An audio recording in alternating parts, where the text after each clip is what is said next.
Kumbakonam பொதுமக்களே, Nirali paramedical கல்லூரியில் நடைபெறும் இலவச கண் பரிசோதனை முகாமில் தவறாமல் கலந்து கொள்ளுங்கள்.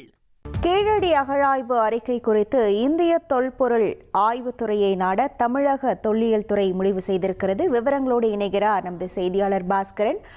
வணக்கம் பாஸ்கரன், இது தொடர்பான முழு விவரங்கள்.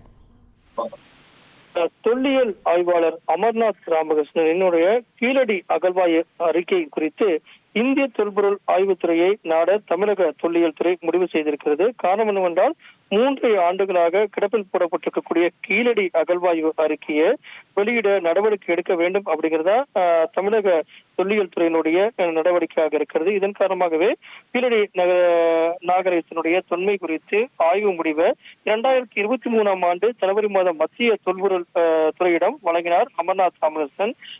கீழடியோட தொன்மையை நிரூபிக்க அறிவியல் பூர்வமான ஆதாரங்கள் போதுமானதாக இல்லை என்பதுதான் மத்திய அரசினுடைய நிலைப்பாடாக இருந்தது. இதன் காரணமாக கீழடி நகரம் கிமு 500களுக்கு உருவானதாக கட்டுமான அடுக்குகள் கரிம பகுப்பாய்வு முடிவுகளை அடிப்படையாக வைத்துதான் அறிக்கை தாக்கல் செய்திருந்தார் அமர்நாத் ராமகிருஷ்ணன்.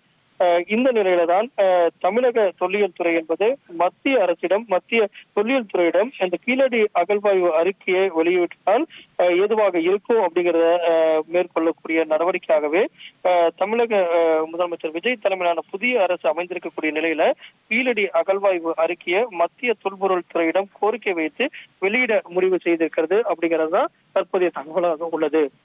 விவரங்களுக்கு நன்றி பாஸ்கரன். கும்பகோணம் பொதுமக்களே, நிராலி பாராமெடிக்கல் கல்லூரியில் நடைபெறும் இலவச கண் பரிசோதனை முகாமில் தவறாமல் கலந்து கொள்ளுங்கள்.